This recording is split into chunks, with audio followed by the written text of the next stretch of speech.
नमस्कार, India news पर हरियाणा विशेष देख रहे हैं आप। आपके साथ मैं अभिषेक पांडे। बुलेटिन की शुरुआत करेंगे अहम जानकारियों के साथ। आपको बता दें कि करनाल में किसानों ने पुलिसकर्मियों पर फावड़े से हमला करने की कोशिश की है। तस्वीरों में हम आपको दिखाएंगे, कथित किसान फावड़ा लेकर पुलिसकर्मियों की तरफ बढ़ रहा था और ये तस्वीरें आपके सामने।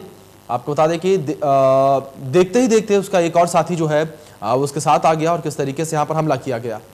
तो आपको बता दें कि करनालों में किसानों ने पुलिसकर्मियों पर फावड़े से हमला करने की कोशिश की है। तस्वीरें हम आपको दिखा रही हैं। कथित किसान फावड़ा लेकर पुलिसकर्मियों की तरफ बढ़ रहा था और देखते ही देखते उसका एक और साथी आया और फावड़ा छीनकर तेज गति से पुलिस वालों की तरफ बढ़ा, जिसके बाद पुलिस वालों में भगदड़ मच गई। पुलिस ने भी बचाव में लाठी चलाई। तो तस्वीरें आपके सामने हैं। तस्वीरें आप देख सकते हैं किस तरीके से यहाँ पर पुलिस पर फावड़ा चलाने का ये मामला सामने आया है। किस तरीके से करनाल की तस्वीरें आपके सामने हैं। तो वहीं पुलिस ने भी अपने बचाव में यहाँ पर लाठियां चलाई हैं। पुलिस की ओर से भी लाठियां भाजी गई हैं।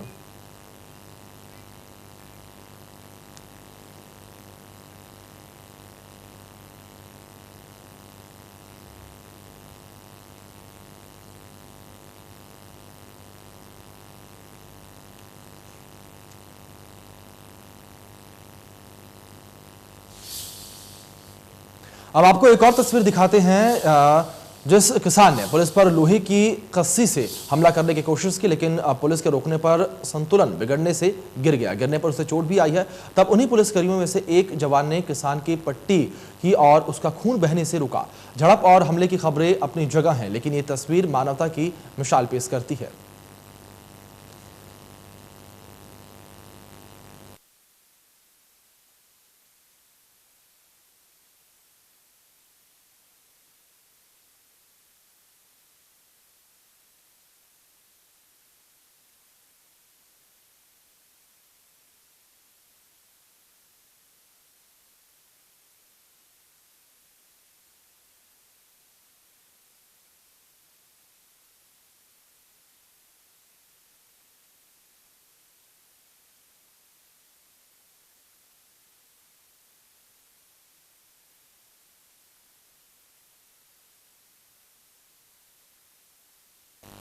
तो तस्वीरें आपके सामने हैं किस तरीके से यहां पर पुलिस पर हमला करने का प्रयास किसान की ओर से किया गया और संतुलन जो है किसान अपना खो बैठा, गिर गया और गिरने की वजह से किसान को चोट आई। लेकिन यहां पर पुलिस ने मानवता दिखाते हुए तुरंत यहां पर मरहम पट्टी की, किसान की और खून बहने से रोका। और ये तस्वीर एक मानवता की मिसाल है, किस तरीके से पुलिस दिन रात सेवा करती है और किस तरीके से हमला करने के बावजूद भी किसान के यहाँ पर मरहम पट्टी करता हुआ जवान पुलिस का दिखाई दे रहा है। इन तस्वीरों में आप देख सकते हैं।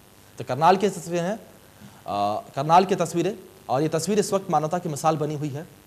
आप देख सकते हैं किस तरीके से किसान को चोटें आई। आपको बता दें कि हमला करने के दौरान किसान जो है वो अपना संतुलन खो बैठा और गिर गया। आगे बढ़ेंगे। करनाल की घटना को लेकर सीएम ने कहा है कि इस प्रकरण में जिसकी भी गलती होगी उस पर कड़ी कार्रवाई की जाएगी। सीएम ने कहा कि जांच में अगर किसानों ने कानून तोड़ा तो उन पर भी कार्रवाई करेंगे और अगर पुलिस की गलती हुई तो उनके खिलाफ भी एक्शन लिया जाएगा। भारतीय जनता पार्टी की प्रदेश स्तरीय ये बैठक थी, इसका विरोध जो उन्होंने कल कॉल दी, मैं उसकी निंदा करता हूँ। किसी भी कारण से किसी भी संगठन के कार्यक्रम में व्यवधान डालना ये अपने आप लोकतंत्र विरोधी कदम है। दूसरा, अगर वो उन्होंने कोई प्रदर्शन करना था शांतिपूर्वक करते, कहीं कोई आपत्ति नहीं थी। पहले उनकी और एक समय में हमारी उनकी अंडरस्टैंडिंग बनी थी कि शांतिपूर्वक प्रदर्शन करेंगे, लेकिन उस शांतिपूर्वक प्रदर्शन में अगर वो पुलिस के ऊपर पत्थर मारते हैं, हाईवे को जाम करते हैं, तो लॉ एंड ऑर्डर को मेंटेन करने के लिए पुलिस को भी कुछ काम करना होगा। अब उसमें एक बातचीत करके बताएंगे कि किसकी जाति है। पुलिस की जाति है तो भी दंडित किया जाएगा, किसानों की जाति है तो उनके खिलाफ कार्रवाई की जाएगी। वहीं बीजेपी प्रदेशाध्यक्ष ओपी धनखड़ ने कहा है कि लोकतंत्र में शांतिपूर्ण आंदोलन करने का हक है।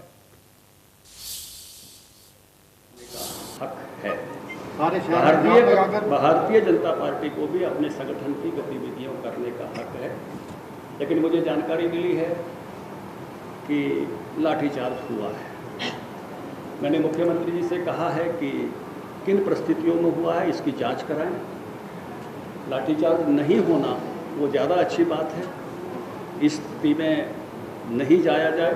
सबको अपना प्रदर्शन करने का हक है। हम किसी भी संगठन के आंदोलन करने के हक को स्वीकार करते हैं, उनके प्रदर्शन करने को भी हक को स्वीकार करते हैं, लेकिन कानून व्यवस्था को हाथ में लेने का हक भी किसी को नहीं है। बीजेपी की बैठक में पहुंचे प्रदेश अध्यक्ष ओपी धनखड़ ने दीपेंद्र हुड्डा और रणदीप सुरजेवाला पर कटाक्ष किया। कहा कि दोनों नेता कांग्रेस शासित राज्य पंजाब और राजस्थान में मक्का और बाजरे की खरीद एमएसपी पर करवाए ताकि दोनों राज्यों के किसान अपनी फसल लेकर हरियाणा न पहुंचे। कहूँगा कि दीपेंद्र हुड्डा और रणदीप सिंह सुरजेवाला, भूपेंद्र सिंह जी हुड्डा इस बार राजस्थान में बाजरा 2250 बिकवाएँ, क्योंकि हरियाणा में बाजरा 2250 खरीदा जाएगा।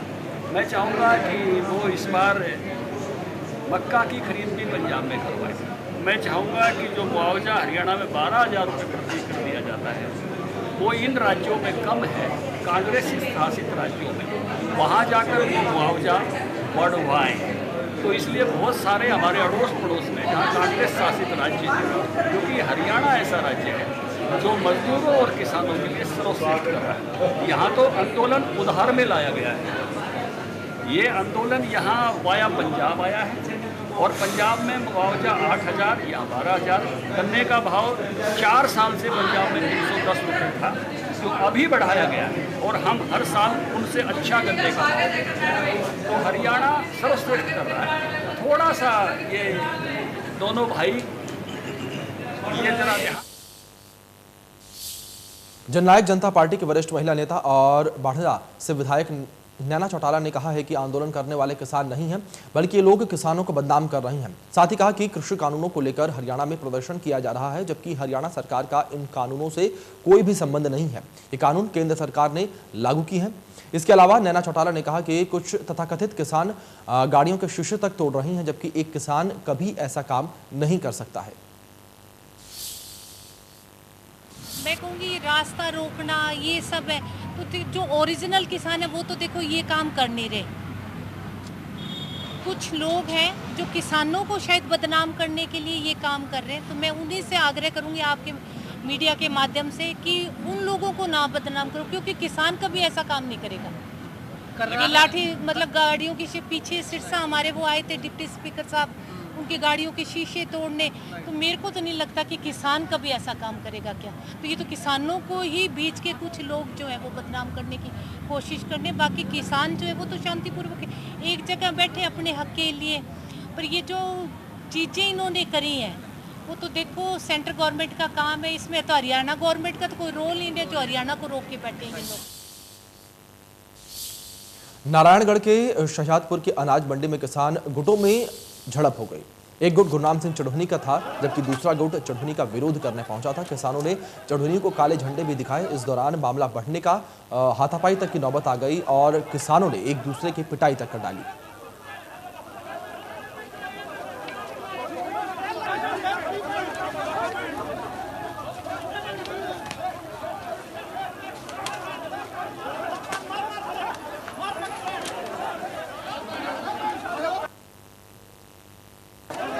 तस्वीरें आप देख रहे हैं किस तरीके से दो गुटों में यहां पर झड़प हुई है।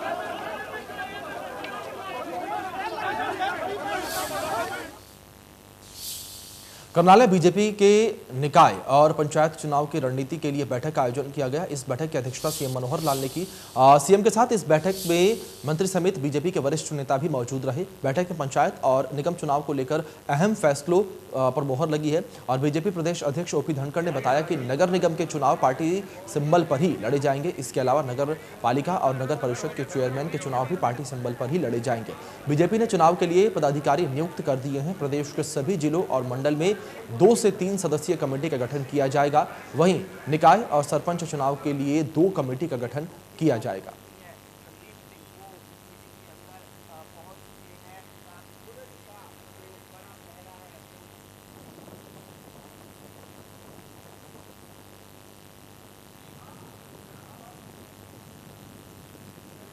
भारतीय जनता पार्टी की ओर से रणनीति बनाई गई है आगामी चुनावों को लेकर। तो आप बता दें कि सीएम की अध्यक्षता में बैठक हुई है और साथ ही इस बैठक में कई मंत्री जो हैं शामिल हुए हैं। 2 तस्वीरें भी आप देख सकते हैं अपने स्क्रीन पर किस तरीके से सीएम मनोहर लाल जो हैं वो बैठक में पहुंचे और वहीं दूसरी ओर तो तमाम मंत्री हैं वो भी बैठक में जाते हुए साफ तौर पर दिख रहे हैं। 2 तस्वीरें आपके स्क्रीन पर। नगर निगम पर सभी सिंबल पर लड़ती रही है। नगर पालिका नगर परिषदों में चेयरमैन का चुनाव सिंबल पर लड़ते रहे हैं।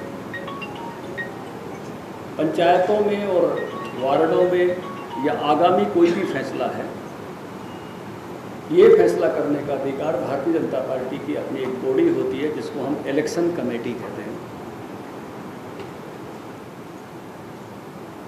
वो चुनाव समिति इसका निर्णय करती है। जब चुनाव डिक्लेयर होते हैं उसी समय उस इलेक्शन कमेटी की बैठक होती है, तो उस समय जो इलेक्शन कमेटी निर्णय करेगी उस निर्णय के साथ आगे बढ़ेंगे। कैसे तय किया है, अभी तक जो तय किया वो ये है कि 50% रिप्रेजेंटेशन हो, यानी 50% से अधिक ना जाए।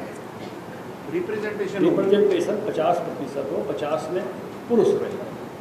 इसीलिए ये एक अलग तरह की व्यवस्था है और इसीलिए चैलेंज हुई है। तो हाई कोर्ट ने भी कहा है कि हम बड़ी बेंच में इस पर विचार करके निर्णय देंगे। वहीं जेजेपी विधायक नैना चौटाला ने कहा है कि पंचायत चुनाव में महिलाओं को ज्यादा भागीदारी मिलने से महिला सशक्तिकरण को बढ़ावा मिलेगा।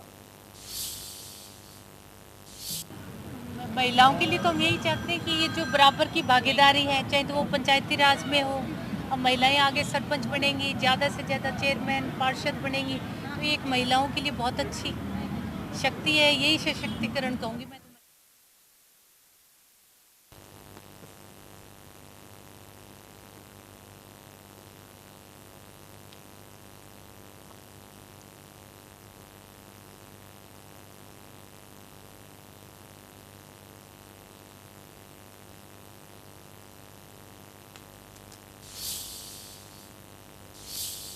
करनाल को सीएम मनोहर लाल ने 20 करोड़ की 9 विकास परियोजनाओं की सौगात दी है। सीएम ने 20 करोड़ की विकास परियोजनाओं का उद्घाटन किया। इस विकास परियोजनाओं में 4 स्मार्ट सिटी प्रोजेक्ट भी शामिल हैं। साथ ही सीएम ने पंचायती राज विभाग की 5 योजनाओं का भी उद्घाटन किया। इस दौरान सीएम मनोहर लाल ने 80 गांवों के सफाई कर्मचारियों को कूड़ा उठाने के लिए रिक्शा बांटे। इतना ही नहीं, सीएम ने कोरोना बचाव के लिए सैनिटाइजर, मास्क और दस्ताने भी सफाई कर्मचारियों को बांटे। प्रशासन की ओर से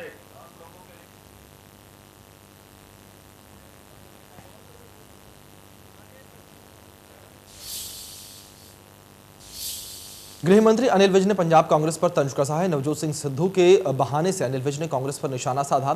कहा कि नवजोत सिंह सिद्धू ईंट से ईंट बजाने की बात कर रहे थे। मिस्त्री अपने ही घर में ईंट फेंकने लगे तो समझो बेड़ा गर्क हो रहा है। अब कांग्रेस के घर के धराशाही होने में देर नहीं है।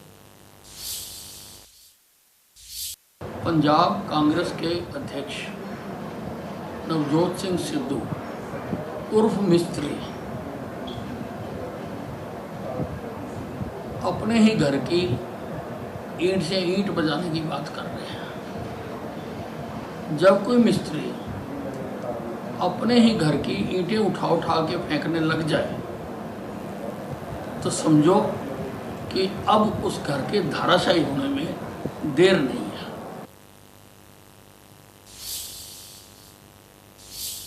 तो यहाँ आपको बता दें कि प्रदेश में परीक्षा पद्धति में कोई भी फेरबदल नहीं होगा, ना ही सेमेस्टर सिस्टम लागू होगा। 2 बार परीक्षा न होकर सिर्फ एक ही बार में बोर्ड परीक्षा ली जाएगी। ये जानकारी दी बोर्ड अध्यक्ष प्रोफेसर डॉक्टर जगबीर सिंह ने। उन्होंने कहा कि सीबीएसई की तर्ज पर 2 बार परीक्षा लेने का कोई विचार नहीं कर रहा है और परीक्षा में नकल रोकने के लिए कदम उठाए जा रहे हैं। और संवाददाता रवि जांगड़ा ने शिक्षा बोर्ड अध्यक्ष से खास बातचीत की है। आप भी सुनिए उन्होंने और क्या कुछ कहा। कोविड की परिस्थितियों के बीच हरियाणा विद्यालय शिक्षा बोर्ड के द्वारा परीक्षाओं के आयोजन का सिलसिला शुरू किया गया था और ये सिलसिला 18 तारीख से बदस्तूर जारी है। 18 तारीख को 10वीं 12वीं की एक दिनी परीक्षा आयोजित की गई थी, जिसमें सूबे के पूर्व अगर बात करें मुख्यमंत्री ओम प्रकाश चौटाला सरीखे लोगों ने भी परीक्षा दी थी बतौर विद्यार्थी और उस परीक्षा के बाद कहीं ना कहीं वो चर्चित भी रहे थे। और इस बीच हरियाणा विद्यालय शिक्षा बोर्ड की बात करें, लगातार जो अधिकारी हैं ताबड़तोड़ छापेमारी भी कर रहे हैं विभिन्न परीक्षा केंद्रों पर, क्योंकि कोविड के दौर में किसी तरह की कोई ढील नहीं बरती जा रही है। डीएलएड की परीक्षाएं और साथ ही साथ 10वीं 12वीं की कंपार्टमेंट की परीक्षाओं की बात करें, अंक सुधार की परीक्षाओं की बात करें या फिर अतिरिक्त विषयों की परीक्षाओं की बात करें, वो तमाम परीक्षाएं लगातार जारी हैं। विद्यालय शिक्षा बोर्ड के chairman professor doctor Jagbir Singh ji हमारे साथ हैं और लगातार इसी तरह से पूरे प्रदेश भर का दौरा कर रहे हैं। सर, सबसे पहला सवाल यही कि परीक्षाओं में नकल की जो कुवृत्ति थी खत्म करने के लिए जो कवायद शुरू की गई थी, खासतौर पर कोविड के दौर में कितने कारगर साबित हुई? हरियाणा विद्यालय शिक्षा बोर्ड की परीक्षाएं 18 अगस्त से लेकर के 3 सितंबर तक रखी गई थी। एक दिवसीय परीक्षा 10वीं 12वीं की 18 अगस्त को संपन्न हुई और जिसमें 14,000 विद्यार्थियों ने भाग लिया। ऐसे 1,000 विद्यार्थी थे जो जिन्होंने अलग अलग सब्जेक्ट थे, तो ऐसे 1,000 विद्यार्थी 19 तारीख से लेकर 3 तारीख तक ये परीक्षा देंगे।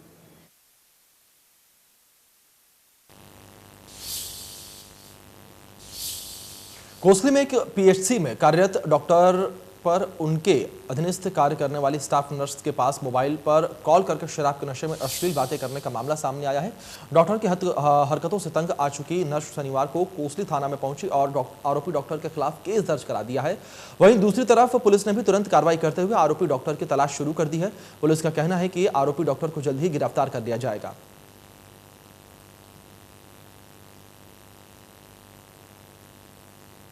पीएचसी गुड़ियानी में जो डॉक्टर विवेक शर्मा है वो ड्रिंक करके रात को फ़ोन करते हैं और फ़ोन पे वो ज़्यादातर प्यार मोहब्बत की बातें करते हैं कि मैं आपसे प्यार करता हूँ, आप सुंदर हो, और इस तरह की बातें करते हैं। मुँह की इन बातों से परेशान होकर मैंने मतलब सुसाइड करने के लिए भी सोच लिया था। वो मुझे इस तरह परेशान करता है, हर काम में नीचा दिखाने की कोशिश करता है और का व्यवहार बिल्कुल भी अच्छा नहीं है जी, बिल्कुल भी। और मेंटली टॉर्चर करता है जी मेरे को, तो 2012 से मेरे को परेशान कर रखे हैं जी। श्री गुड़ियानी में नर्स की नौकरी करती है, उसने गुड़ियानी के ये पीएचसी के डॉक्टर पर आरोप लगाया कि वो उसके। फिलहाल हरियाणा विशेष में इतना ही। तमाम बड़े अपडेट्स के लिए आप बने रहिए इंडिया न्यूज के साथ। धन्यवाद।